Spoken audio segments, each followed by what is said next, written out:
নমস্কার বন্ধুরা, তোমরা সবাই কেমন আছো? আশা করছি খুব ভালো আছো। আজকে তোমাদের সামনে নিয়ে এসেছি কাঁকরোলের ভর্তা। দেখো, কাঁকরোলগুলোকে একটু পিস পিস করে কেটে নিয়ে দানাগুলো একটু শক্ত হয়েছিল বলে ফেলে দিয়েছিলাম, দিয়ে একটু নুন দিয়ে সেদ্ধ করে নিয়েছি। সিদ্ধর পরে কড়াইয়ে তেল দিয়ে একে একে রসুন, কাঁচা লঙ্কা, শুকনো লঙ্কা, তারপর একটু পেঁয়াজটা একটু সামান্য নুন দিয়েছি ভাজার সময়, দিয়ে ভেজে নিয়ে ওটা তুলে নিয়ে সেই তেলের মধ্যে কাঁকরোলটা দিতে হবে। কাঁকরোলটা দিয়ে কাঁকরোলটা একটু ভাজা ভাজা করে দিয়ে তারপরে নামিয়ে নিতে হবে।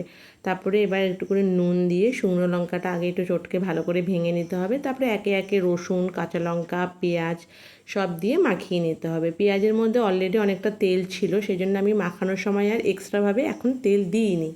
তোমরা চাইলে দিতে পারো। দিয়ে ভালো করে মাখিয়ে নিয়ে মাখানোটা যখন পুরো কমপ্লিট হয়ে যাবে, তারপরে আমি গিয়ে একটু সর্ষের তেল দিয়েছি। আর বেশি দিইনি, কারণ পেঁয়াজের মধ্যে তেল ছিল বলে আর বেশি সর্ষের তেল আমি দিইনি। তোমরা এইভাবে বাড়িতে ট্রাই করে দেখো। কাঁকরোল তো আমরা অনেকেই তরকারি, ভাজা বিভিন্নভাবে খেয়েছি, এভাবে একটু ভর্তা বানিয়ে খেয়ে দেখো। আমি কথা দিচ্ছি খুব ভালো লাগবে। একবার বানালে তোমরা বারবার বানিয়ে খাবে। এইভাবে গরম ভাতে ভর্তা বানিয়ে ট্রাই করো, খুব ভালো লাগবে। নমস্কার বন্ধুরা, ভালো থেকো, সুস্থ থেকো।